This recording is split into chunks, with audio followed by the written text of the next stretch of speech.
begins with the smell.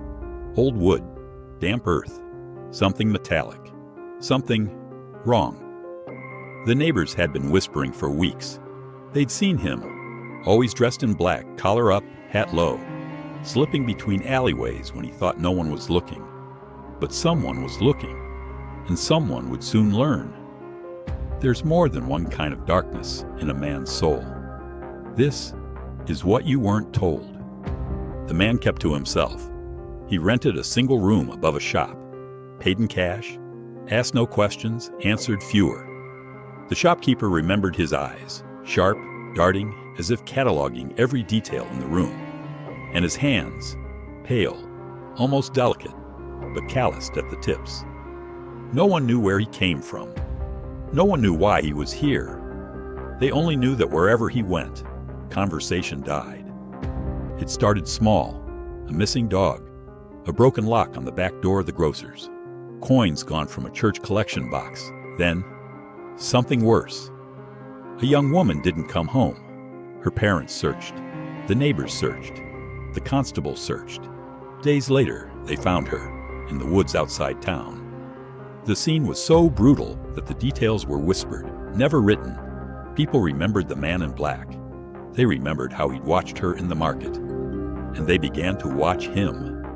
One cold night, a group of men followed him through the market square, down a narrow lane, into the fields.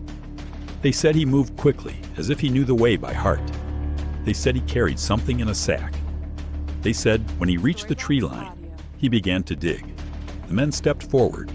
The man in black froze. And then he smiled. By morning, he was in custody. By sundown, the newspapers were calling him the shadow of the town. The trial was quick. The verdict was certain. And the sentence, final. You might think this is the plot of a 21st century crime drama. It's not.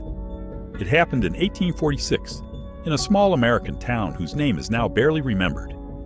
The man's real name is gone from most records, but his crime and the fear it spread feels uncomfortably familiar, because human nature doesn't change. Greed, obsession, violence, they've been with us since the beginning. The only thing that changes is the calendar. In the year 1846, a nameless man walked the streets of a small American town, a man whose crime stained the soil and scarred the hearts of its people. You might take comfort in thinking those days are gone, that the darkness of the 1800s belongs to another time. But time is a curious thing. It changes the fashions, it changes the headlines, but it does not change the nature of man. The shadow that fell over that quiet town 179 years ago still falls today.